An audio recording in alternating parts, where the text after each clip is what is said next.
dénatalité, donc peut-être politique, nataliste. Mais voilà qu'aujourd'hui, c'est au cœur de l'actualité, d'une controverse, même qui a amené le chef du PQ à se choquer contre Radio-Canada. Étienne-Alexandre Beauregard, auteur et chercheur chez Cardus, bonjour. Bonjour, M. Dumont. Oui, on s'était parlé. C'était plus à ce moment-là un débat, vous comme chercheur, c'était pas tant que ça dans l'univers politique. Mais je pose la question aujourd'hui, est-ce que politiquement un parti peut parler de la question de la natalité ou proposer une politique nataliste sans passer pour un parti d'extrême droite qui veut ramener les femmes au foyer? Ben, pour moi, c'est une évidence que oui. Puis je vais vous dire pourquoi. Moi, je comprends l'inquiétude de quelque chose d'autoritaire qui respecterait pas la volonté individuelle. Puis d'une certaine manière, on peut comprendre d'où partent les critiques de ça. Après, c'est juste qu'il faut doser aussi. Parce que en ce moment, ce qu'on voit au Québec, puis d'ailleurs partout dans le monde occidental, c'est que les femmes et les familles ont moins d'enfants qu'elles le veulent. Nous, on a fait un sondage là-dessus à l'Institut Cardus, puis on l'a fait au Canada, puis c'était pas très différent au Québec. Les désirs d'enfants étaient entre 2 et 2,4 par femme selon le groupe d'âge. Donc là, vous questionnez des femmes pour leur demander combien d'enfants aimerais-tu avoir ou rêverais-tu d'avoir? Exactement. On a demandé aux 20 à 30 ans, 30 à 40 ans, 40 et plus, là, puis voir est-ce qu'il y a un écart entre le nombre d'enfants désirés et le nombre d'enfants obtenus. Puis la réponse, c'est oui. Donc, à ce moment-là, quand on part de ce constat-là, qu'il y a un écart, puis un écart qui est grandissant, parce que, comme vous le savez, le taux de natalité est en baisse au Québec. On était à 1,33 en 2024, c'est-à-dire qu'il y avait plus de décès que de naissances quand même, c'est pas rien. Et donc, à partir du moment où on a cette situation-là, où les familles veulent plus d'enfants qu'elles n'en ont, bien, moi, je trouve que c'est complètement légitime que ce soit autant comme institut de recherche que comme politicien, comme parti politique, de se demander comment est-ce qu'on fait pour que les familles aient autant d'enfants qu'elles en veulent. Fait qu'à ce moment-là, c'est certainement pas à M. Plamondon de se justifier. Au contraire, moi, je pense que c'est normal quand on est un leader politique que parmi nos mandats, on veut donner une qualité de vie aux familles, on veut donner une qualité de vie aux gens. Fait que quand on voit qu'il y a cet écart-là qui se développe, ben il faut y penser. Ouais. C'est parce que dans la discussion qui a choqué Paul Saint-Pierre Plamondon par Radio-Canada, on affirme, un intellectuel affirme que il n'existe pas cet espace-là. Là. Dès que tu parles de natalité, je veux dire, l'enfant va venir du corps de la femme. Alors, dès que quand tu parles de la natalité, tu prends le contrôle du corps des femmes, puis tu le fais à des fins, soit de créer de la main-d'œuvre, soit de créer des petits Québécois. Donc, c'est forcément une politique rétrograde, anti-féministe, de politiciens qui veulent revenir 100 ans en arrière sur leur vision des femmes. C'est comme si c'est ça le seul corridor possible, là. Ouais, ben à sa face même, c'est ridicule. T'sais, on peut prendre un autre chiffre qui est en baisse, là, l'accès à la propriété. Pensez-vous que si les jeunes sont plus capables d'acheter une maison aujourd'hui, c'est parce qu'ils le désirent plus? Est-ce qu'on mesure l'écart entre le désir d'acheter une maison puis ceux qui réussissent à le faire? Moi, je croirais pas quelqu'un qui me dirait « Ah, vous savez, si l'accès à la propriété baisse, c'est que les jeunes sont très heureux locataires puis c'est ça leur horizon. » Mais non, à sa face même, c'est ridicule. Puis je pense que M. Plamondon, dans son tweet, a bien fait de nommer quelque chose que moi, je vois depuis longtemps aussi, que j'appelle l'idéologie anti-famille. Dans les médias, chez certains intellectuels, c'est assez répandu de présenter, et malheureusement, la parentalité comme une forme d'esclavage, de dire « Ah là là, on a des responsabilités envers quelqu'un d'autre, ça nous enlève toutes sortes de choses, ça nous enlève du temps libre, ça nous enlève de l'argent. » Mais est-ce qu'on pense aussi à la beauté que ça apporte? Tu sais, moi, je regarde des sondages aussi, ça, c'est pas nous qui les font, mais on les pose quand même. Est-ce que vous êtes plus heureux quand vous passez du temps avec votre famille ou quand vous êtes au travail? Immanquablement, la majorité des gens sont plus heureux quand ils sont en famille qu'au travail. Fait qu'il faut être capable de penser ça, d'avoir une vision équilibrée, puis de dire que c'est normal aussi qu'on n'ait pas des atomes qui flottent dans le vide, puis qui n'ont pas d'attache, qui n'ont pas de famille, qui n'ont pas d'amour, là. Il y a une notion qu'il faut quand même pas oublier quand on pense à la maternité, là, c'est que les femmes, quand même, doivent prendre un congé. Parfois, elles vont reculer sur leur travail. Si elles sont travailleurs autonomes, parfois, elles vont perdre leur place. Il y a quand même cette réalité-là sur le marché du travail, même si ça s'est amélioré, qui existe encore. Ah oui, mais je suis bien d'accord avec vous. Puis je pense que ça peut faire partie des raisons aussi pour lesquelles les femmes, puis les hommes aussi, parce que les hommes aussi deviennent pères, mais les mères restent souvent en congé de maternité plus longtemps. Bien sûr, bien sûr. Puis à ce moment-là, moi, je pense qu'on a une caisse qui est excédentaire avec le RQAP. Là. Ça serait peut-être bon de s'en rappeler, puis de dire, hey, est-ce que entre 55 et 75 c'est suffisant comme couverture?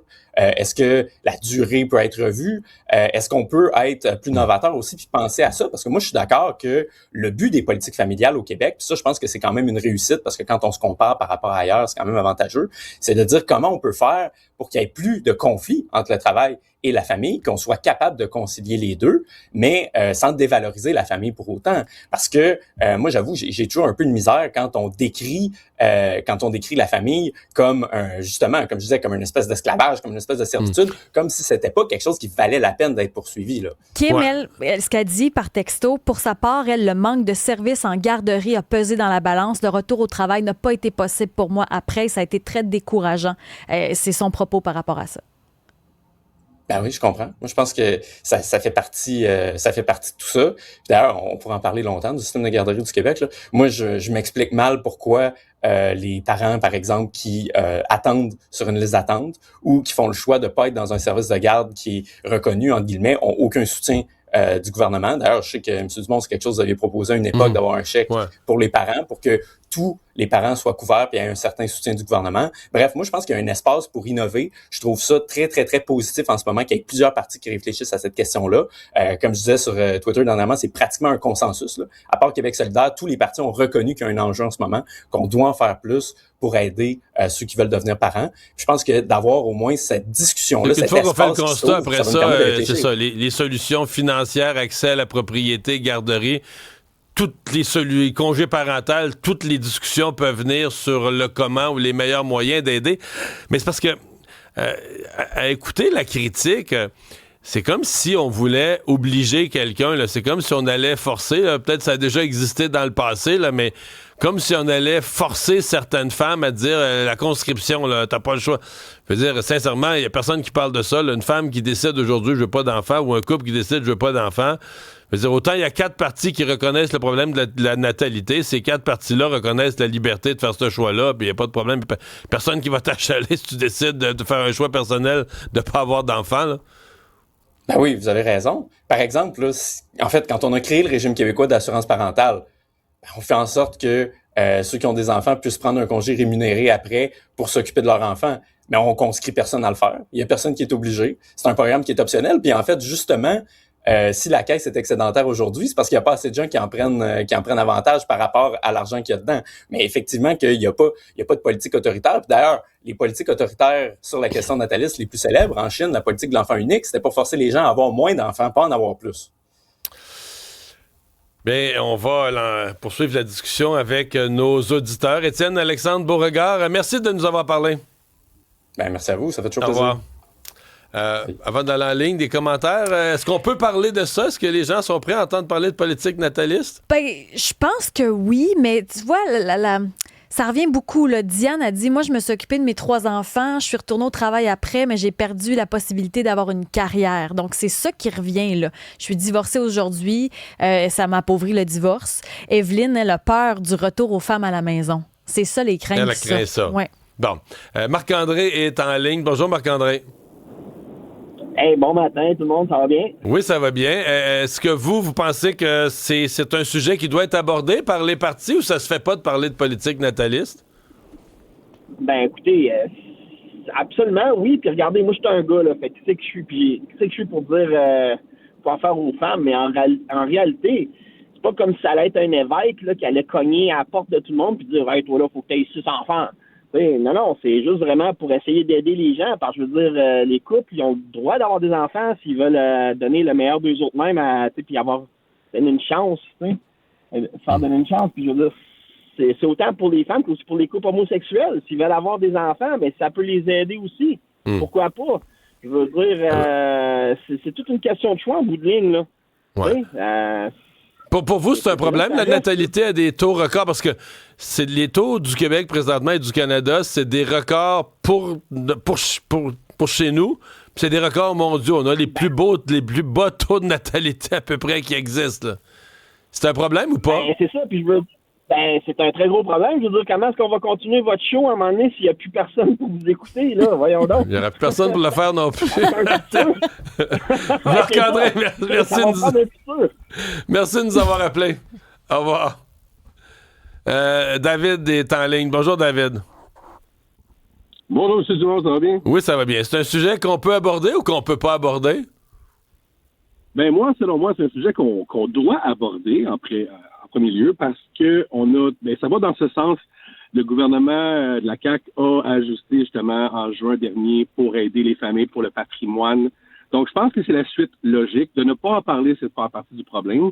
Je crois qu'il y a des gens qui auraient plus d'enfants s'il y avait un meilleur support de la part du gouvernement, là, tout dépendant des salaires. Donc, je pense que c'est important pour rassurer les familles si jamais il y a des séparations ou quoi que ce soit avec le patrimoine. Donc, si on a plus de natalité, ça va être bon pour notre économie également. Puis là, je pense pas qu'on va rester dans l'extrémiste là, des femmes qui restent à la maison nécessairement, mais c'est un sacrifice qu'ils peuvent faire, que ce soit les femmes ou à certains cas les hommes également, de sacrifier leur carrière. Donc, si on peut les aider de cette façon-là, pourquoi pas en tant que société. Mais moi, je trouve dommage, en fait, qu'un média fédéral se permette d'attaquer encore le PQ.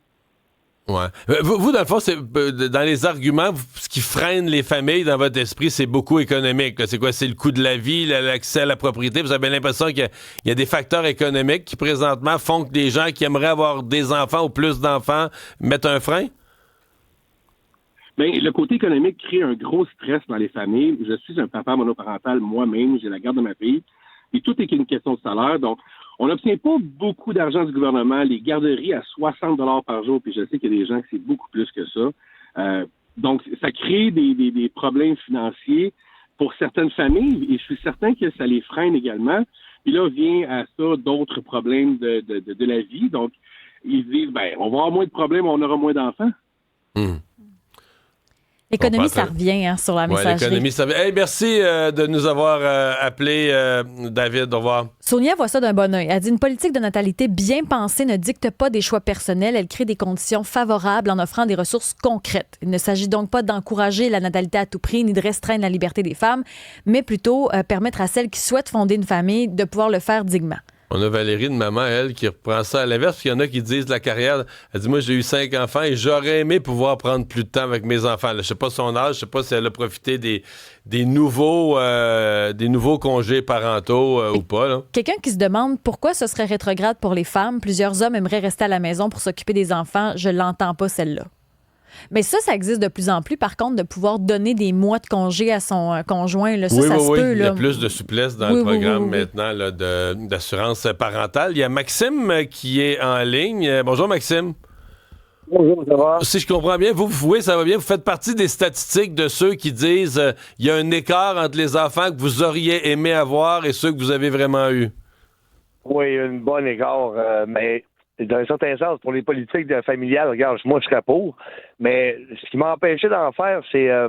j'ai eu comme exemple, mon frère, il a eu 2 enfants avec 2 femmes différentes, ça lui a coûté à pas des fesses. Puis, d'un certain sens, moi, j'en aurais voulu 3 ou 4, mais on dirait que depuis que la femme est émancipée, et je suis vraiment pas contre ça, on dirait qu'on a de la misère à se comprendre, femmes et hommes. Puis il y en a beaucoup d'entre nous que les couples ne durent pas. Puis, dans un certain sens, pour moi, dans ma tête, un enfant, ça se fait éduquer par papa et maman toute sa vie. Moi, ça t'a fait 2 ans et demi, puis la maman était partie. OK, vous n'avez pas eu plus parce que vous aviez plus la conjointe. Là. Vous êtes retrouvé séparé avec l'enfant à temps partiel, à temps séparé. C'est ça. Je pas un autre enfant, une autre personne, parce que dans certains temps, si j'avais fait un enfant par copine sérieuse que j'ai eu, j'aurais eu 4 enfants, ça me coûterait 1200, 1300 par mois d'allocation, là, vous comprenez? La vie de 2026. Hey, merci, Maxime. Bonne chance avec tout ça. Au revoir. Daniel est convaincu que c'est les problèmes du coût de la vie. Elle est comme, je suis convaincue que c'est ça qui est le plus gros problème pour la natalité. Il y en a quelques-uns quand même qui voient ça d'un bon œil, là, que les gens s'offusquent trop facilement sur cette question-là. Ça revient aussi assez régulièrement là, dans les réactions sur la messagerie. Ouais. Guylaine a dit c'est une discussion de couple aussi. Si décide d'avoir des enfants, c'est toujours la femme qui doit arrêter de travailler. Elle dit l'homme devrait contribuer à son REER. Mais ça, c'est vrai. L'homme devrait contribuer dans le REER de la femme pendant le congé parental. Ça, je l'avais jamais vu ou entendu. Remarque que c'est un peu théorique parce que avec les nouvelles lois sur le patrimoine, à moins d'avoir des arrangements notariés différents, même si l'homme contribue au coton dans son REER puis que la femme zéro, ça va se séparer 50-50. 50-50, même si t'es pas marié. En cas de divorce, oui. OK, si t'es marié. Oui, en cas de divorce, ça va se séparer 50-50, donc ça vaut ce que ça vaut, là. Mais voilà. Il y a des gens aussi qui sont sceptiques. Daniel a dit une aide gouvernementale n'aidera jamais assez les familles. Puis il y a quelqu'un qui dit notre société fast-food fait qu'on n'éduque pas vraiment nos enfants, on les envoie à garderie, donc pour cette personne, ça ne change pas grand-chose, ces politiques-là. Et je veux lire en terminant. Merci pour ce sujet, pour vos commentaires, mais... Le commentaire d'Alex? Ouais, là, je veux revenir sur la... vas-y, parce qu'il y a un col bleu qui nous écrit. On dira pas la ville pour le protéger. Un col bleu qui nous écrit sur le fait qu'on passe le souffleur sur le trottoir puis qu'on fait voler les sacs dans la rue. Il dit qu'à un moment donné, on est tanné de sauver les fesses de nos gestionnaires de pacoter. Arrêtez de surligner à Cube. OK, tu veux nous faire travailler en cave? Ben, on va travailler en cave. Là, tu montes, il parle des patrons. Ouais, là, tu montes dans la hiérarchie de gestion et plus ils sont déconnectés du terrain et incompétents, ça n'a jamais porté une paire de câbles d'acier dans la vie et ça pense pouvoir gérer avec des diplômes et du copinage politique pour garder sa job. Et pelaille.